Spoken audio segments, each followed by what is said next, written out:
You're listening to Parasearch Radio, news, views and reviews from the world of the paranormal from across the UK and beyond.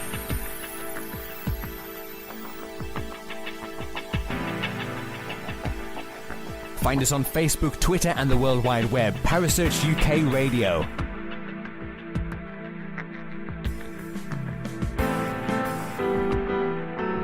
Parasearch Radio, broadcasting to the UK and beyond.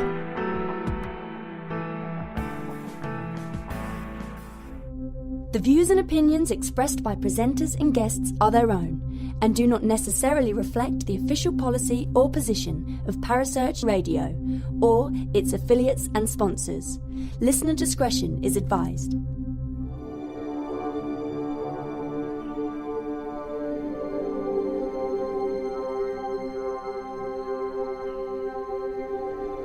You're listening to Kerry Greenaway and Mark Manley on the Dark Mirror Paranormal Show, only on Parasearch Radio.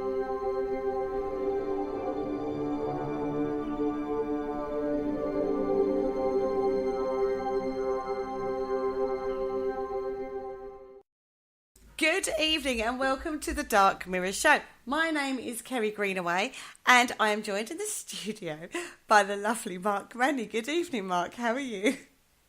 Oh, good evening. And aliens! Yes. We're alone. We're alone in the studio. It's me and you tonight. It is, and this show talking about aliens, my nipples are hard, I'm telling you.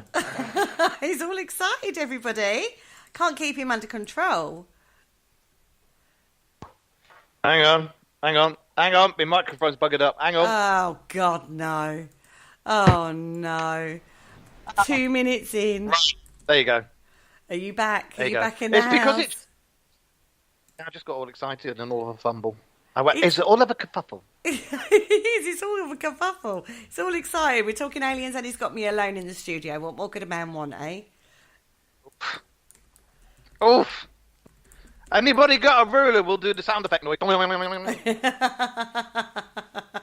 Well, just a little shout out to our lovely Carl Hutchinson. He's actually off for a weekend of hauntings and investigations and all things like that. So we hope you have a lovely weekend, Carl. So it is literally just me and Mark. And tonight we're talking about a subject that's very close to our lovely Mark's heart, which is ufology. We're delving back into the ufology world.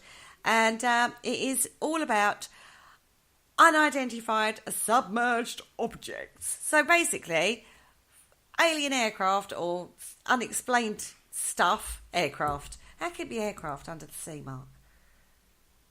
Well, a lot of the sightings, isn't it? They've seen them going along and then down and into the sea.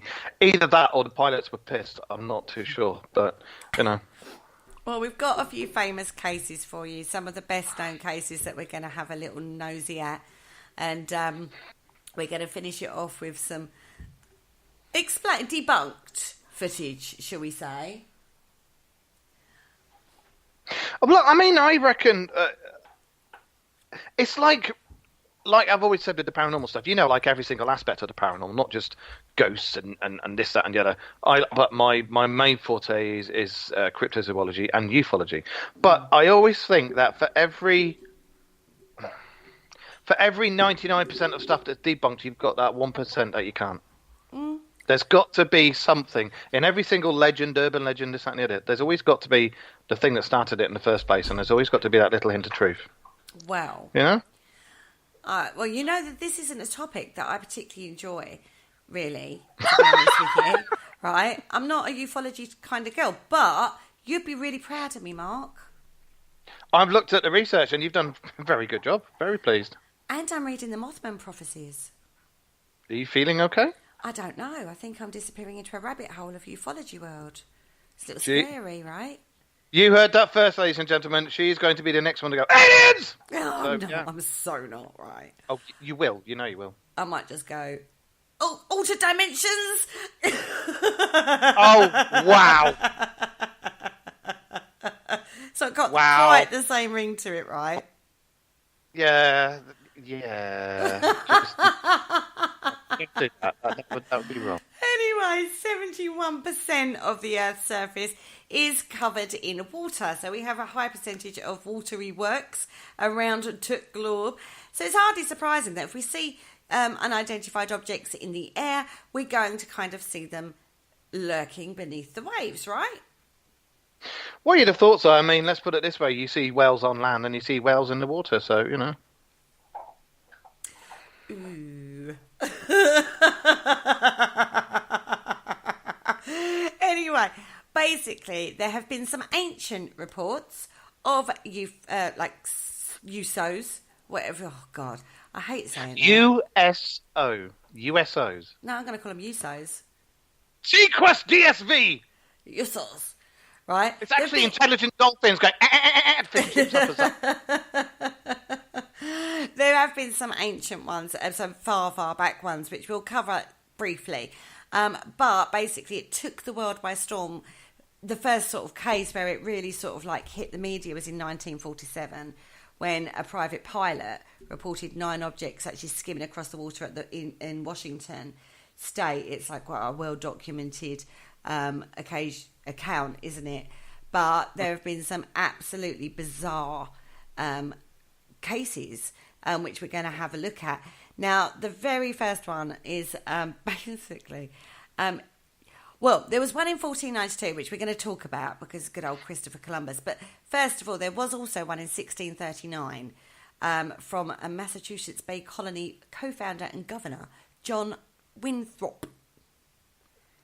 Jonathan Winthrop. He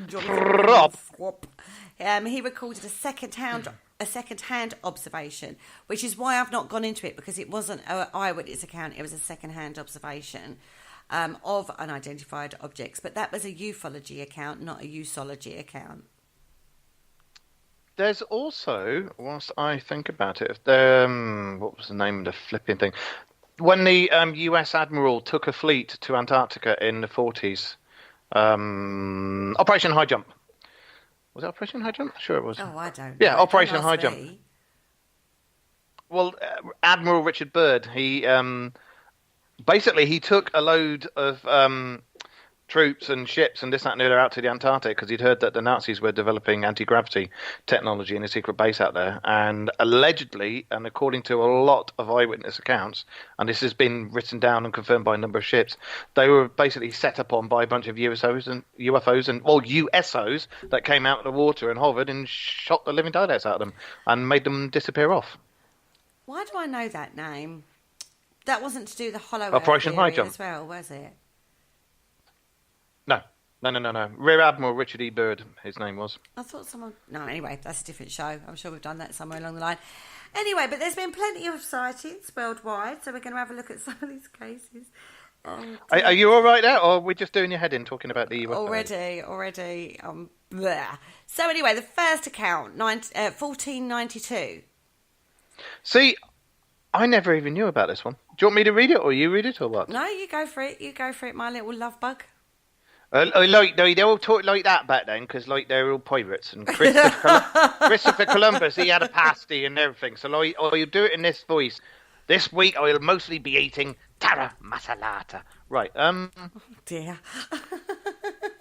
The 1492 light sighting was a sighting of unknown light during the first voyage of Christopher Columbus Goddard on October the 11th, 1492. By some crew members of the Santa Maria Pinta. And possibly, I've had enough of that voice now. And possibly Nina, shortly before the landing on Guanahani. Mm-hmm. The light was reported in Columbus's journal, Ferdinand Columbus del Amiraglio. The life of the Admiral.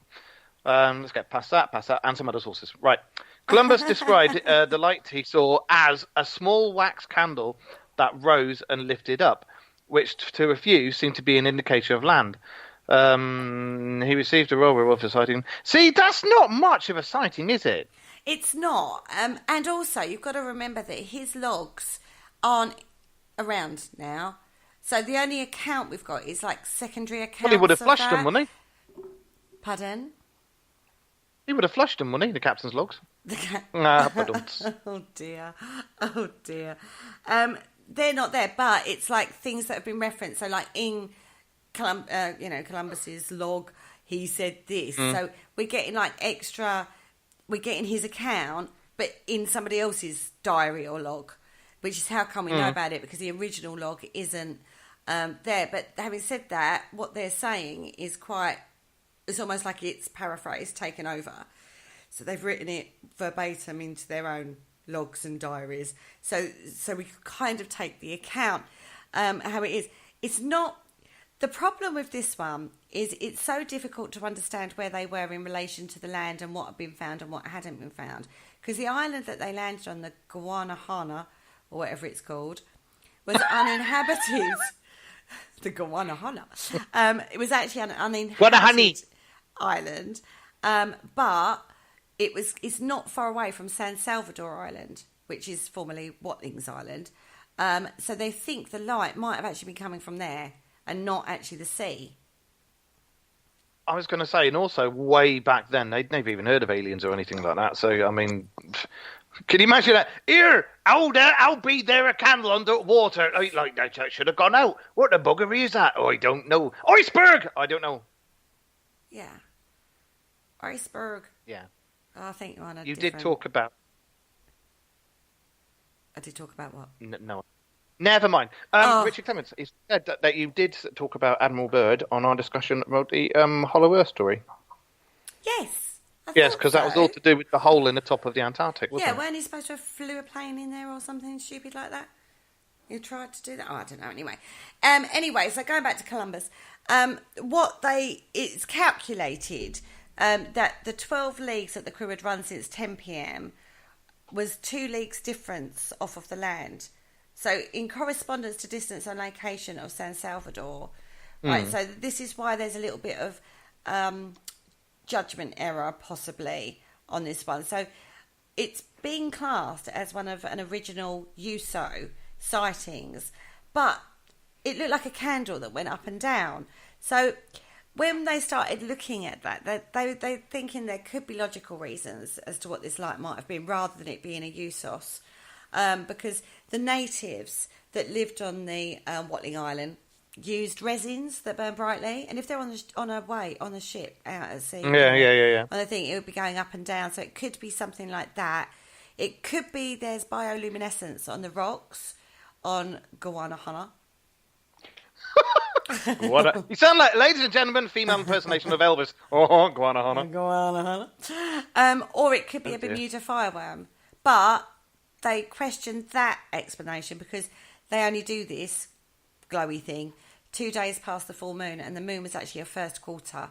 Well, the thing with the back then is on those islands they had Prius. I don't even know how you say it properly, but they had tiny little boats that they would use to go around the islands to do their fishing and stuff on, and they used to have an oil burning lamp at the front just to give them, and it gave off enough light so they could see, not to smack into stuff. So I'm more than likely seen that, because that would have been a candle going up and down. Yeah, see, that's how I would see this account as well, but it is put out there as a USOS account, so I thought it's worth mentioning, because with ufology we know there's lots of unexplained imagery and accounts to do with flying stuff. And we're looking at water stuff. So, and this is classed as one of those. But when I looked at this account, I have to say, I was thinking it's more likely to be something like that. Who knows? Yeah, definitely. It could have been somebody in one of them little boats that got sort of off course in the night. It was a very small pirate. It was Captain Jack Sparrow. It was Captain Jack Sparrow with a pea shooter and a catapult. Mm-hmm. That's exactly what it was. That's what we reckon it was. But interesting, though. It's in an account. Because I'd never heard of that one. So I love the name of the next one. I'm going to let you say that name, because I know if I did it, I'd just start laughing. This one is really well known, and we're jumping forward in history. Now, if we look at the 1960s, there is a flap of ufology and usology. Flaps? It's honestly, this is a term. There was was it a kerfuffle? No, a flap, like as in, like a spat.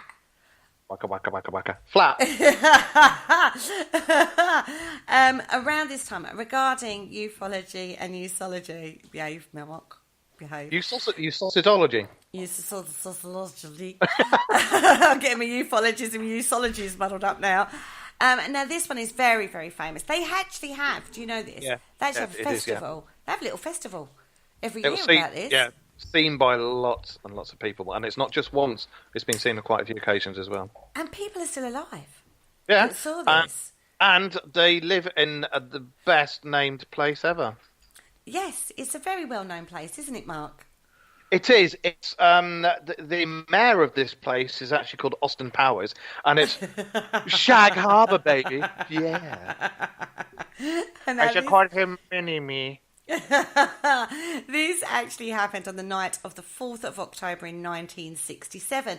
Now, this town is not that big, right? It is quite a small town. And in fact, it's one of those, like, nowadays, it's almost like a dying town, isn't it, in America? Like Detroit. Detroit used to be the place to be. It was the hub of the car industry and everything. And now it's just, you don't go there if you don't want to, because it's a bad land. I wouldn't say it's bad land. I just think it's like just like one of the American dying towns. But I don't know. I've not been there. Anybody from Shag Harbour is probably going, no, we're a vibrant, growing economy. Shag Harbour's a small town. It's a small Canadian coastal town. So fishing, logging, I'm a lumberjack and I'm okay. Yeah. Anyway, before he goes down that road, a handful of local residents saw a low-flying, brightly lit object heading towards the harbour, where it crashed into the sea, and it sank before anybody could get to it. Did it sink, or did it just like sail down? When you look at all the reports of USOs that are seen entering the water, it's like with us. The water stops us for a little bit. We hit the water and then we go, oh, bugger, that belly flop really hurt. I think my testicles are back there on the beach. They reckon that the USOs, because they're actually UFOs, when they enter the water, they'd obviously have to have some sort of thing that blocks up any holes or ports or anything. So it has like some sort of energy field. So when it hits the water, it doesn't make any difference. There's no ripples or anything about it. It just goes boop, straight into the water. And it doesn't stop, it doesn't slow down. No, it is like weird, isn't it? It's like it goes everywhere. It's like dipping me in chocolate, throwing me to lesbians, that sort of thing. That slippery. It's really bad. Oh my God. That's an image that no one wants to have in their brain, Mark. Anyway, it was first reported to the Royal Canadian Mounted Police as a plane crash.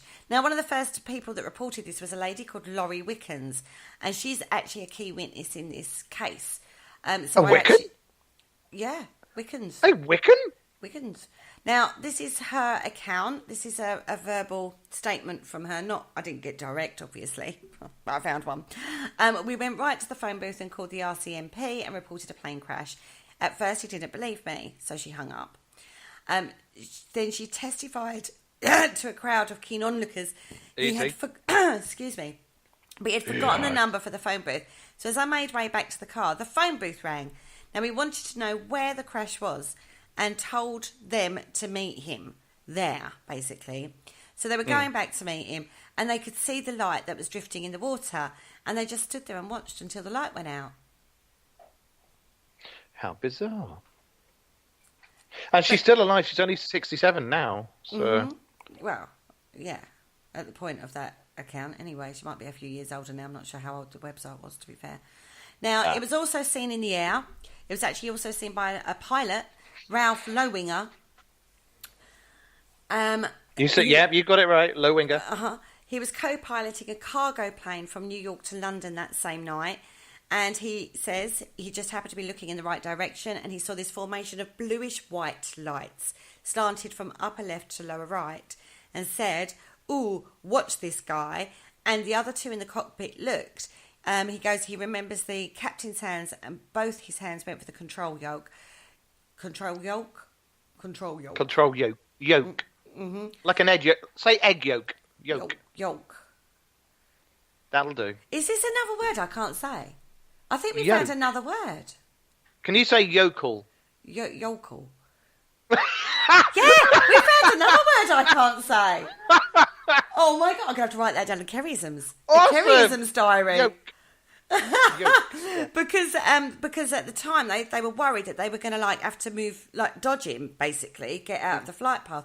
And at the time, they said it looked like a big plane, like a B-52 or a 707, because it had 5 lights on. And he was in a position relative to their plane. So that would make it crossing their bow. So he was like making a left-hand turn. It looked like he was making a left-hand turn, which would have crossed their bow. So we were waiting. I'm going back to paraphrasing now. So we were waiting, and these lights just hung there. They did not cross our bow. And the 3 of them looked at each other, and they were saying, like, what is this? They couldn't understand what it was. So they called Boston on Boston Air Control and asked if they still had themselves on radar. When they called Boston, did they say it's just more than a feeling that I can see this? I don't know. No, they said, what is it? We're seeing something. You didn't get that. What You is just it? didn't get that, I did you? Get that. No. Boston sang more than a feeling. No, I'm still not getting it.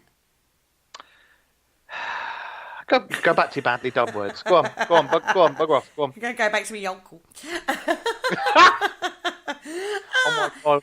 So they have called Boston Air Control and asked if they still had themselves on radar, and the guy said, yeah, you know. And then they said, well, who's that at 11 o'clock to us? And he was looking at the radar sweep on the radar scope thingy, and he said, there's nobody else out there. And they were going, look, we're looking at it, we're seeing it, what is it? And the guy from the Boston radar control tower thingy said, there's nothing showing. Well, a lot of these things, like, what's his face, President Reagan, there's sightings that because he had 2 sightings as well. All of the things that have been cited, basically, they've got the anti-radar technology on them, haven't they? Like the stealth bomber and stuff like that. Back in them days, that was the dog, by the way, everybody. That's. I have 2. I've got you guys. Shush. Just point it out. I have a German Shepherd and a Labrador, and they're both play fighting. So if you can hear weird noises, it's not Mark's stomach or my stomach. That is a dog's. Yeah. I've taken the can for your bottom there, Kerry. You know, you owe me. Oh my God. Anyway, back to Shag Harbour. Norman Smith was a teenager back in Tutdee, and on the night of the incident, he saw lights in the sky and then followed them until they crashed into the water. Now, they popped into their fishing boat. They had a fishing boat because they thought it was an aeroplane that had crashed into the harbour. So they immediately got into their fishing boat, and he said, this is what he said. He said, we were looking for people and debris, and we went up to the vicinity of where it was, and we didn't find anything. No material, nothing in the water except a long streak of foam, yellowish orange foam, which was 4 to 6 inches on the water. They searched all night. The Coast Guard came, and all they did was go back and forth all night long looking for something that wasn't there. The next day, divers came. This is how convinced and how many reports he'd, people were phoning and saying, look, something's just crashed into the harbour. Divers came out the next day. They stayed there the better part of the next day. But other than this foam, they found nothing. The divers didn't find anything that they could see, so they all went home. They got a bit bored with it, really, and went home. He says, I can't tell you what came down or what landed in the water, if it was a plane or if it was a UFO, I don't know. But something definitely came down out of the sky and landed in the water. He said he would love to know what it was, but he probably never will. Thinking about it, there's actually, if you send off to their mint there, you can get a commemorative coin, which has got the USO on it. Oh. Because I remember that come up on one of my feeds the other day. Lovely. You meant to drink it, not inhale it, love. I nearly inhaled that, yeah. Captain Ronnie Newell was a skipper aboard the Coast Guard Cutter 101. He says within 10 minutes of receiving the call from Rescue Coordination Centre in Halifax that a plane had gone down, they mobilised within 10 minutes. So they were out. They searched the ocean pretty much for the whole of the night, but didn't see anything. And then 5 days after. Go on. 5 days they searched that area for stuff. Found nothing. If that had been a plane crash, or if that had been anything else, like a boat or anything like that, you would have had. Well, there would have been oil. You would have had oil on the water, and there would have been some sort of wreckage. There would have been debris. They would have found something. But as with a lot of these sightings, because there's even been confirmed sightings from subs who've been on exercise and looking for somebody else, and there's it's been logged, and they've been told to log it, of these things doing stupid speeds underneath the sea and close past them. Yeah. I mean, this is the thing, isn't it?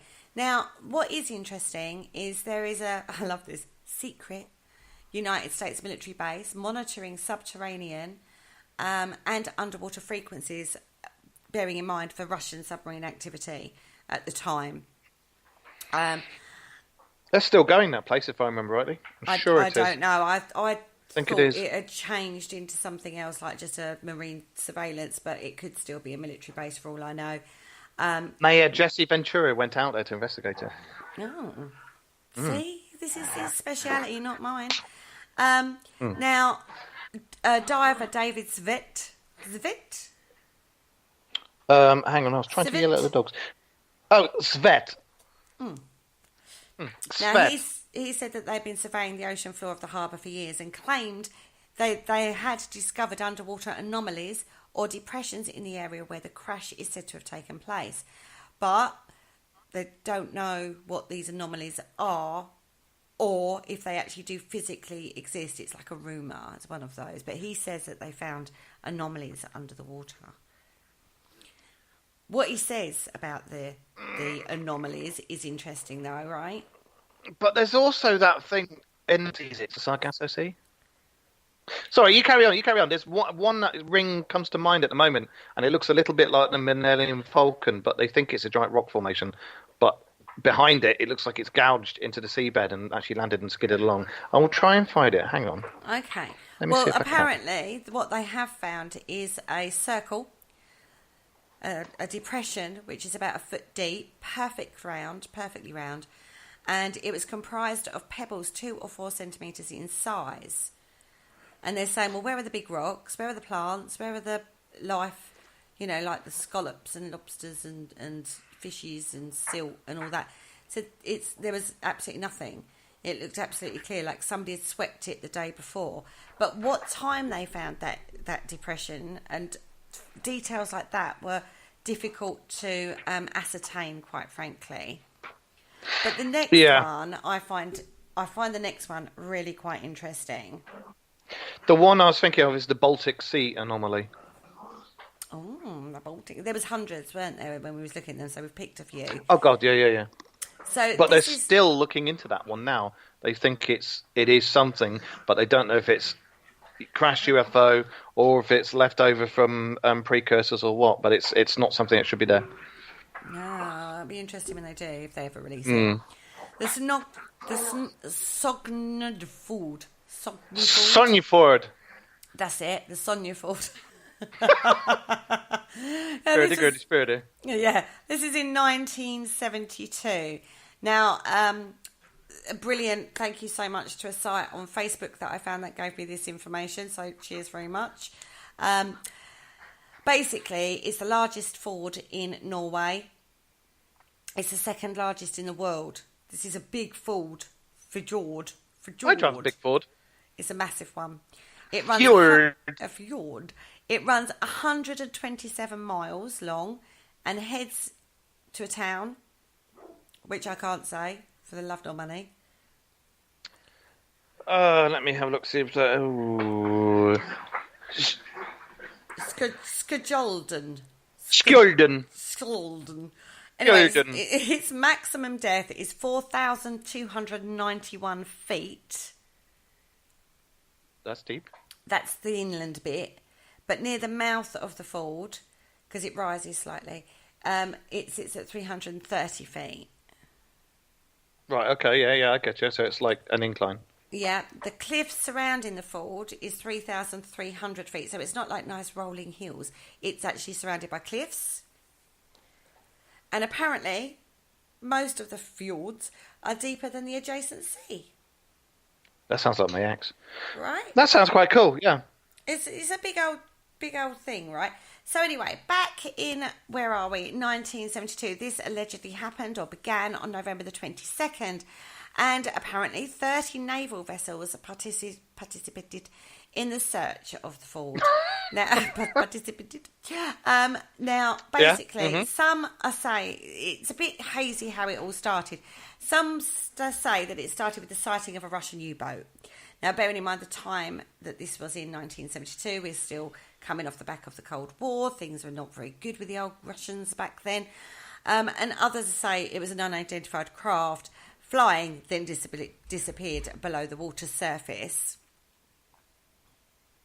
Are you okay there? Did you need a moment to finish tripping over your words there or anything? I'm going to just put the teeth back in. I'm just going to take it back out and put them back in again. On the 13th of November, 2 unidentified witnesses reported seeing a bright object on the water, right? But most reports say that a fast-moving vehicle was picked up. There's been a few times things have been seen in the fjords.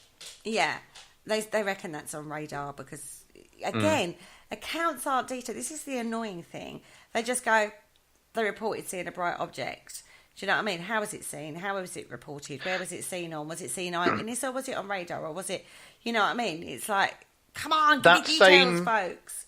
That same fjord, and yes, Richard Clemens, I know the difference between a fjord and a ford. I drive a Ford. A fjord is a big wet thing. Oh, like you know lots of other what? things, You know what, everybody? What? It's Kerryisms. You know this about me. Alpaca Mountains. Right. Exactly all I'm saying, right? Yes, in the last 5 years, there was a Russian U-boat was actually sighted off the coast of there, and it had come up and surfaced. People saw it, and then when they got some of the Navy out there, it had basically gone down and pew, gone. And they reckon it was an experimental sub because it was just not. Nobody knew where it was, where the hell it had gone, anything. They couldn't find it. Where's this? The same place. Oh, in the same place, but not the same time. This is different. No. This was in the 2000s. Oh, so okay. It's happened quite a few times. No, Richard, no, we don't want the Norwegian blue parrot. This isn't the Monty Python. Well, I know some people would say it is. So anyway, somewhere along the way, it was in the waters of the fjord where the Norwegian Navy began to track it. Now, they were a bit annoyed, the old Norwegians, so they chucked loads of stuff at it. So helicopters, everything. All sorts of things were called in to try and track this what they thought was a U-boat, right? And they needed to get it to surface. Now, whatever data they collected from radar and sonar tracking remains a secret. We don't know. Well, I like the way they got specialised sub-hunter helicopters in as well. Mm-hmm. So those things have got extremely accurate measuring devices on board. So whatever they got from that would have been spot on. Exactly. But I think they soon realised that it wasn't a submarine. It wasn't until the 20th of November that the craft was seen at the surface of the water, and it was described as a massive, silent, torpedo-shaped craft. Now, the Navy, good old Navy, decided to do nothing else but fire at it. Don't know what it is? Fire at it. Right? So, were they American by any chance? Wow, I think they might be a bit trigger-happy. Anyway, so they fired at it, and it dove under the water again. So they fired depth charges at it, and apparently it had no impact. It didn't cause a problem at all for this craft. And now that's what I find quite interesting, because the firepower they're using on it is designed for submarines, isn't it? So if it had been any normal submarine of the technology that we had in that day and age, it should have had an impact, unless they were really bad shots. Well, there weren't stormtroopers, because nobody's that bad. Yeah, nobody's that bad. I mean, the thing is with depth charges, when you put depth charges down, you normally put them in a spread, so it doesn't matter if a couple miss. You will get a couple of hits, and it's going to rattle your heads, rattle the pans of whoever's inside that. But if that's not a sub, and it was a USO or UFO, it's not going to do any damage at all, especially if it got shield rams, Els. Well, we don't know. Oh, we really are going into that world, aren't we? They've got a shield. Oh, we've got dogs on the camera now. Now, yes. The Navy then decided to blockade, yes. Blockade the Ford, the fjord, which is where the shallow depths of the mouth of the Ford. So you remember the mouth into the sea is shallower. So they blockaded. Oh my God, they blockaded it. They just blocked it. All right, and obviously it's easier to manage in shallower water rather than deep water. So if it had been a Soviet vessel, it would have been trapped. So they would have managed to, like, they've cornered it, basically. This is actually an extremely interesting case. When because you've gone right into indefinite here, and it's good to see. Because when you go online, there's the whole websites and everything dedicated completely to it. Sorry, I'm just will you leave me alone, dog? Oh, I'm trying to do this radio show, and I've got a pug climbing all over me and trying to lick me to death. Oy. Sorry. It's quite humorous to look at, to be fair. There's a lot of recordings and factual evidence for this. It's not just it might have been this, it might have been that. There's a lot of facts for it, and they think that same USO is that. Well, like you got the supposed base off Malibu. They think that there's one off the Norwegian coast or in one of the fjords, because all the tunnels that go underneath the fjords all link up, like Loch Ness and all that stuff. All goes at sea. So they reckon that the base is either just off the coast or it's inside one of the fjords. Well, possibly. But it was seen by other people as well. We're talking credible witnesses as well. We're not talking about just any old people. We're talking about 5 police officers saw it, which is a small island 31 miles north of some town. I can't even think about trying to say what that is. Now, if this was the same object that was being seen by the Navy, was seen by these police officers, it would have had to have travelled at 124 miles per hour. Kyrkjebø. That's it. That's the place. And Vamsoy. And also, in the same place, right, this little island, frigate ships dropped mines on this USO, and has said, again, it didn't seem to have an effect. Well, and it references a mermaid program. Do you know anything about the mermaid program? Oh, is that the one we're coming to in a minute? It looks like it, yes. It might be, actually. Yeah, right?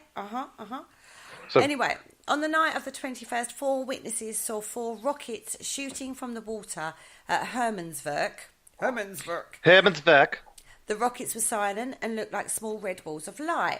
Then on the afternoon of the 22nd, the Navy fired an anti-submarine missile at the intruders.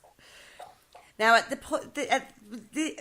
this point, the water depth was 82 feet. So you can imagine if you're dropping a rocket or an anti-submarine missile at the intruders. Stop it, Marcus. Just concentrate on the job in hand.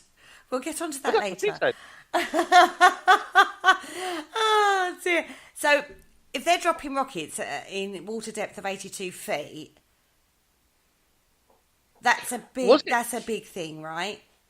Was it rockets, or did whatever that was underneath the water, did it shoot up some flares? No, I don't know what you're saying. The red lights were flares. Yeah, I mean, were the red lights? Did they come out of the water, or did they go into the water? No, the red lights came out of the water, but they're still seeing a USO under the water.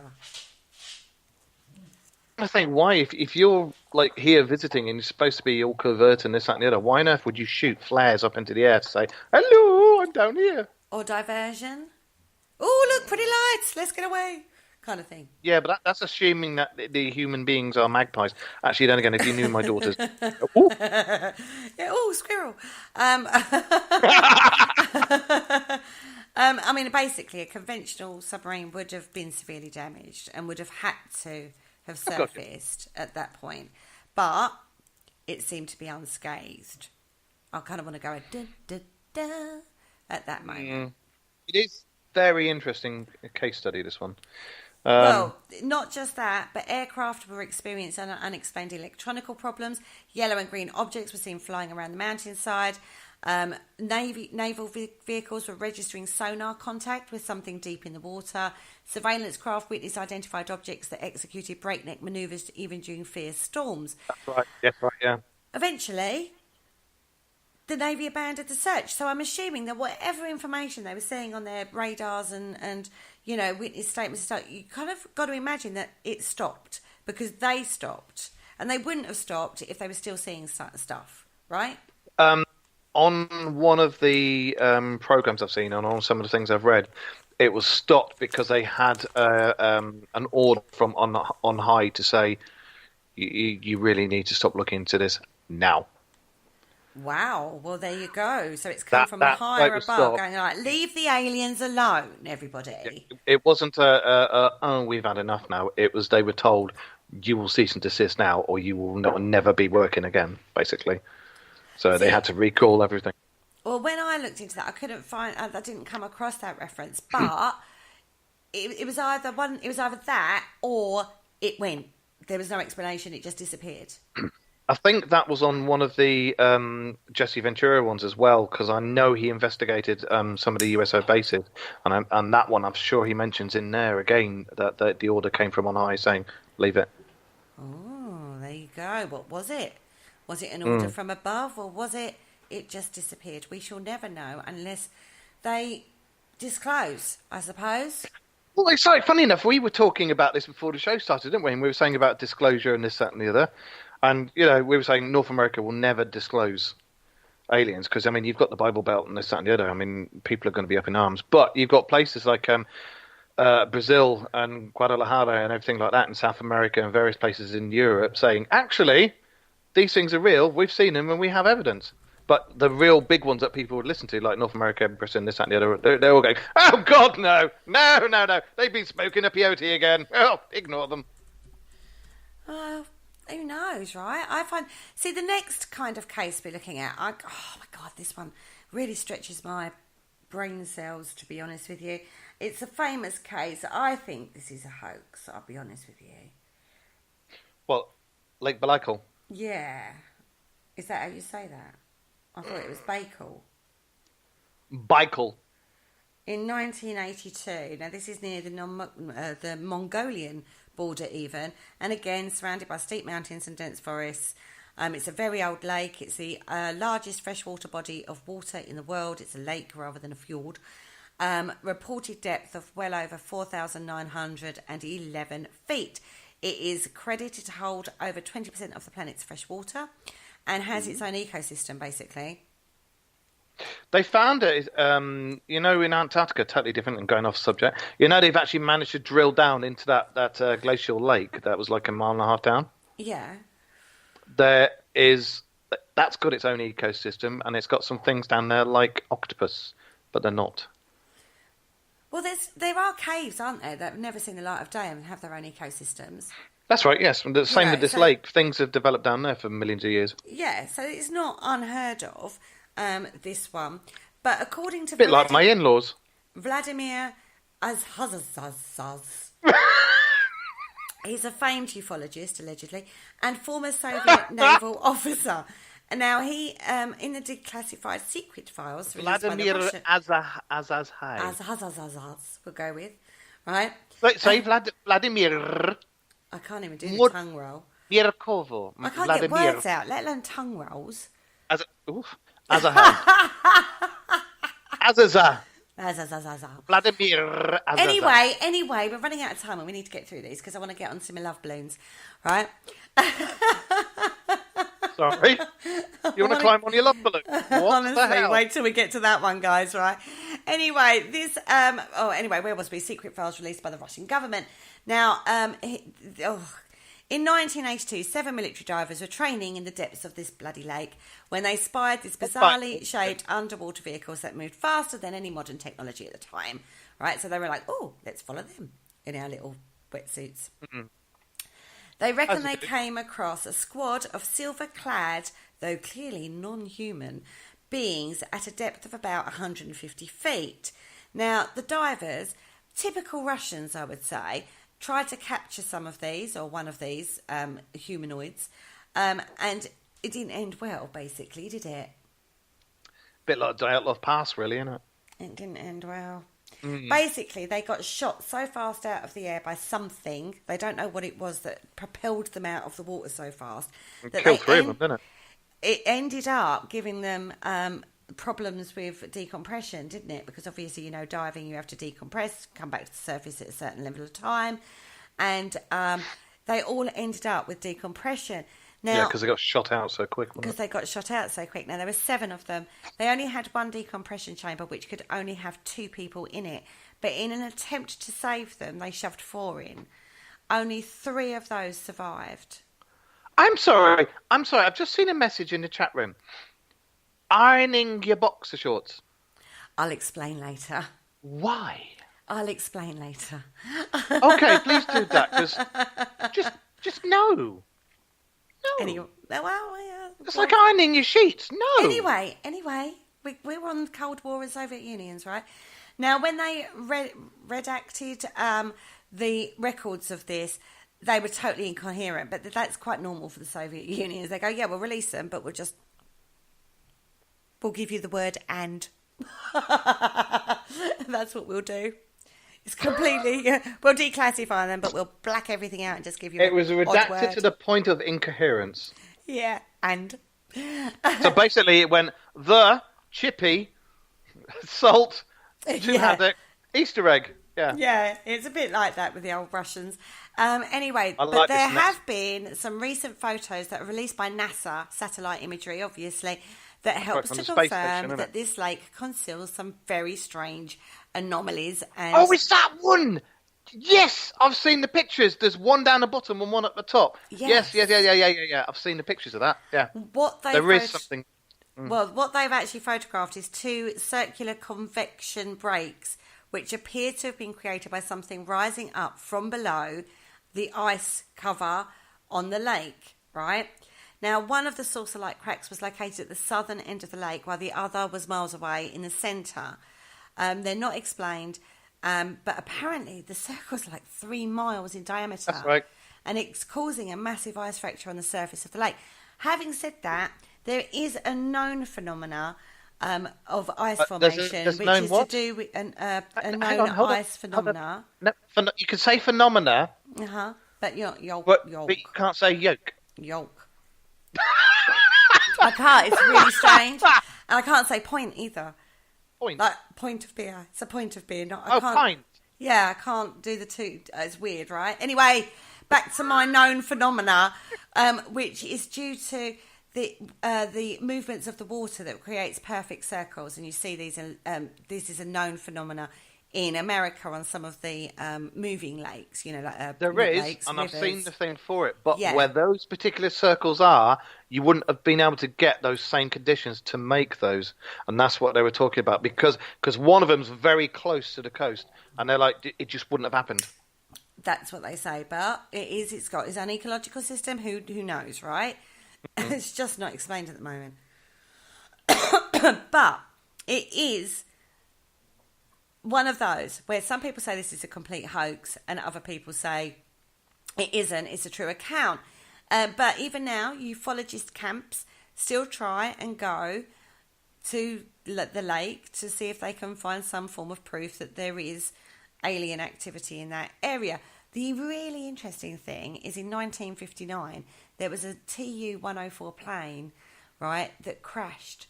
And this has been registered as to do with a ufology, a UFO. It's actually saying something to do with the captain allegedly informed the dispatchers about a UFO moving in the sky.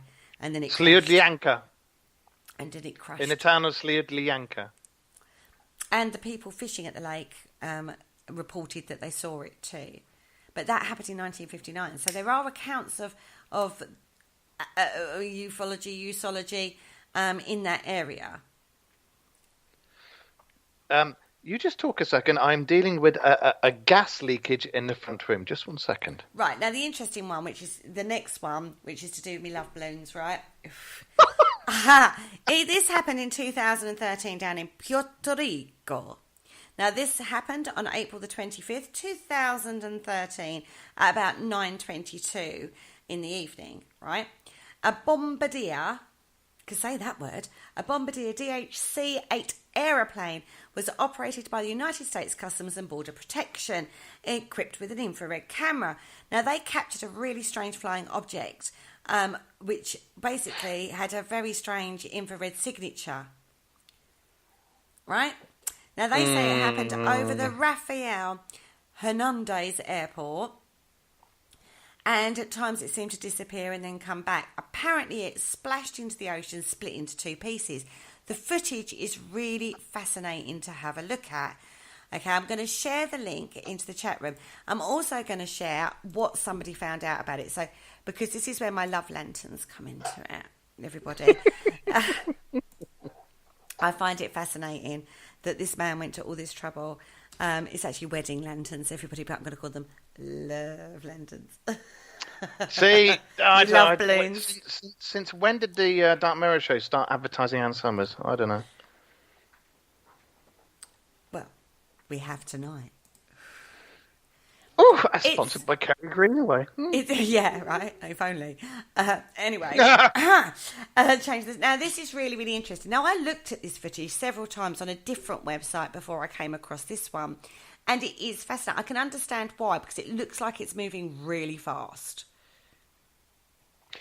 To me, I know what you're talking about because I've seen it, and everybody's going, Chinese lanterns, Chinese lanterns, Chinese lanterns. Chinese lanterns, even caught with a side wind, they move too fast for it. But is that and a the fact that perception? they don't even come back. But is it well. a perception? Well, because the footage is looking at it from above. If you're going to look at the link, everybody, don't forget to right-click it. It will take you to the site rather than taking you away from the show. So right-click on it. Yeah, it is really interesting. Anyway, this guy, Mick West, I'm going to say it's the metabunk.org website, and it is fascinating to actually look at the footage and then what they've done to try to debunk it. But you've got to remember, these people know what they're talking about in regards to aviation photography and aviation, more so than we are. So if you're going to be looking at a piece of footage, then you kind of need that kind of experience, right? To be fair, in Puerto Rico and all around that area, there's a heck of a lot of UFO and USO activity. And there's been a lot of all the little countries around there coming forward, their governments are coming forward, and they're actually giving their evidence for aliens and UFOs and this, that, and the other, and say, yeah, actually there was this and there was that. We sent our Air Force out after it. We sent our army out after it, and it was this and it was that. It wasn't what everybody else says. It was actually an alien. It was actually this and it was actually that. And then you look back and look back and look back, and then in that area as well, you've got all the strange conehead people that didn't have their head bound, and they were bigger than normal humans and this, that, and the other. And when you add it all together, it does make for an interesting tale in that particular part of the country. Or is it making 2 + 2 and making 5? No, that's just very bad maths, and you need to go back to school.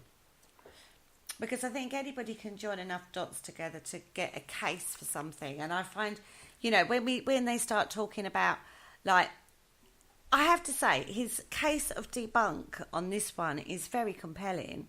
I mean, I'm not experienced in this kind of thing at all, but I have to say, he makes a lot of sense, doesn't he? I myself, I've let Chinese lanterns off when Damien passed away, and we did a big skaters jam for him, and we let a load of Chinese lanterns off. And I've seen a lot of alleged UFO footage, which is obviously Chinese lanterns. But that particular video yourself, there's not just that video. There's a couple of others from different perspectives. And when you look at them from the other perspectives, it doesn't look like Chinese lanterns at all. Really doesn't.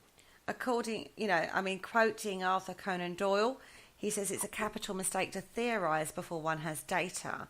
Insensibly, one begins to twist facts to suit theories instead of theories to suit facts. I think we need to get Nick Pope onto the show one day. That'll help. I have tried. I'm going to keep trying. I'll keep nagging the poor man. And he'll be sick of me in the end. Go, fine, I'll talk to you. Just tell him the aliens guy would love you to come on the show. Aliens guy. Yeah. That's my new handle, the alien guy. Alien guy.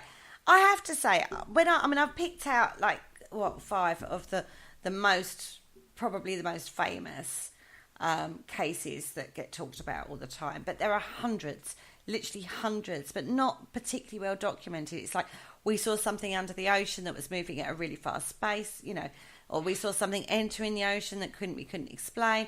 We saw lights under the ocean. You know what I mean? Or something came out of the ocean and flew and we couldn't explain what it was. not very detailed accounts at all. But then that's kind of the thing you get with ufology or usology. Is it because it happens so quick, do you think? They do happen quick. It's like the what they call fast walkers aliens, which are the ones that on high-speed cameras you can only see in like a couple of frames of the film. They're moving that fast. But one thing I must do before we disappear, for Paul and for everybody else, Malibu base, the Malibu USO alien base. Now, there's lots of different stories about it. There's lots of different conjecture about it. But there is definitely a structure there, whether it's precursor structure, this, that, and the other, because as we know lately, a lot of archaeologists, especially in recent years, are finding more and more evidence to support the fact that there were precursors and things are a lot older than we thought. But just off the coast of Malibu, in a place called Point Dume, or Dume, Dume, it's 6 miles off the coast anyway, there is basically what looks like closest thing would be a Grecian temple. It has a flat roof and it has pillars. It's got 6 pillars that come down out the front, and it's 2,000 feet below the surface, and it's nearly 3 miles wide. And there's been lots and lots and lots of reports of these USOs being seen in the sky, coming into the water, and then shooting towards this. And there's been lots of reports of just lights underneath the water, shooting towards this place and going in. And it's basically, researchers have been looking into it for the last 40 years. And as close as they can get, everybody said it looks Greek because of these pillars and this flat roof and this, that, and the other. And it's been reported for years and years and years. All these lights going in and out, and it's quite active. So it would be nice if somebody these days actually got something together and went, let's go and have a proper look. You know, enough, you two, shush. Oh, everybody's a critic. You know, it would be nice if somebody actually got together and got some proper equipment and went, right, let's go in there. Let's properly go in there, get some USVs and everything like that, and go in there and see what we can find. One thing for sure is the ocean, as they've said, is one of the most unexplored areas of the planet. Who knows what lies beneath the waves? We have to do a Titanic link pretty much in every show these days. How long did it take? How long did it take for them to find that? Well, the Marianas Trench. We don't know what's at the bottom of that. We know there's a layer in the Marianas Trench. You can get about 3/4 of the way down, and then there's this layer, and you can't get beneath that layer because the pressure's too great. But they think that underneath this layer is all sorts of weird and wonderful things that we've never ever seen before. Well, it certainly is one of those unknowns at the moment. And if he was an alien and he was going to hide, right, it kind of is a kind of good logical place, right, to hide at the bottom of a really deep lake or a really deep ocean. But why not just go and hide in Birmingham? Because that accent's enough to confuse anybody. Oh, that's true.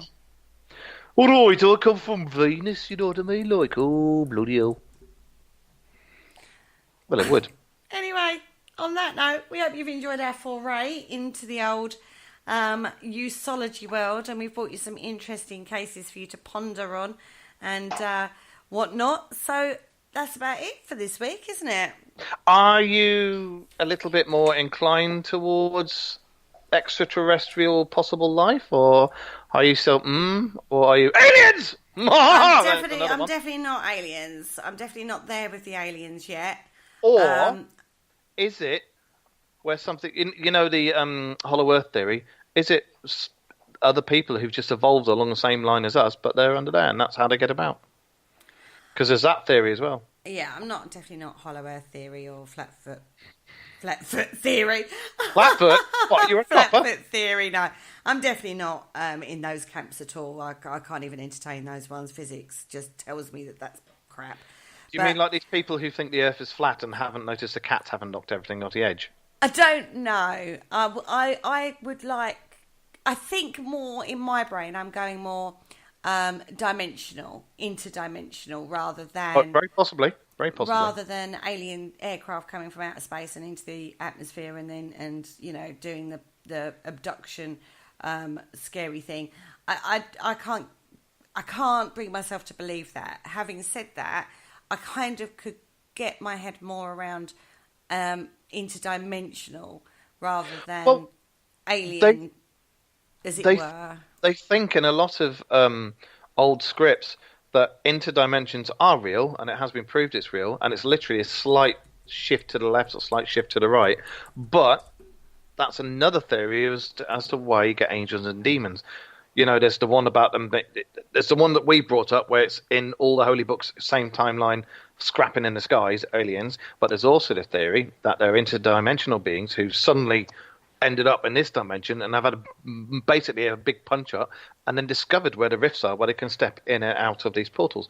The Native American Indians have got quite a few places that are alleged portals. But that's for another show.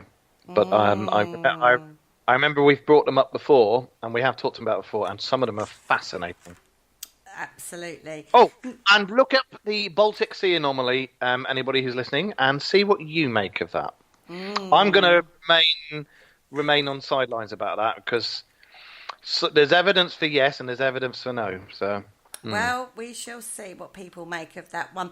Now, the next time the Dark Mirror Show is back on the airwaves is on the 22nd of March, and we are looking at, now this is one that Mark brought to the table, sinkholes.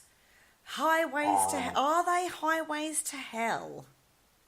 See, it's not necessarily paranormal at all, but when you look at the way the Earth's been going and what's been going on with governments and technological disasters and this, that, and the other, 30 years ago, we didn't have all these sinkholes. Now, all of a sudden, they're appearing. And it's quite scary, the things that happen. I've seen some eyewitness footage and some eyewitness stories, and some of them are like, wow. It's certainly interesting. I mean, I have to say, when you first brought it to the table, I was a bit like, sinkholes? Seriously? That's not paranormal or anything weird and wonderful. But then I started looking into it a little bit before I dismissed it. And thought, actually, this might make an interesting show. So we're going to have a look at this phenomena and see what the Dark Mirror Show make of it, right? Exactly. Well, I mean, you can't have any paranormal topic, no matter what it is, in the world before it's gone through the Dark Mirror Show. And if it doesn't go through the Dark Mirror Show, it's not real. End of. And on that note, we'll love you and leave you on this Friday evening. And we will see you very, very soon. Good night, everybody. I shall say good night. And hurry on back to the show, Carl. You missed. Thank you for listening, and see you again soon. And 1, 2, 3, aliens! There you go. Thank you for listening. Don't forget to join us for more shows throughout the week. Find us on Facebook, Twitter, and the World Wide Web to keep up to date with all the shows right here on Parasearch Radio.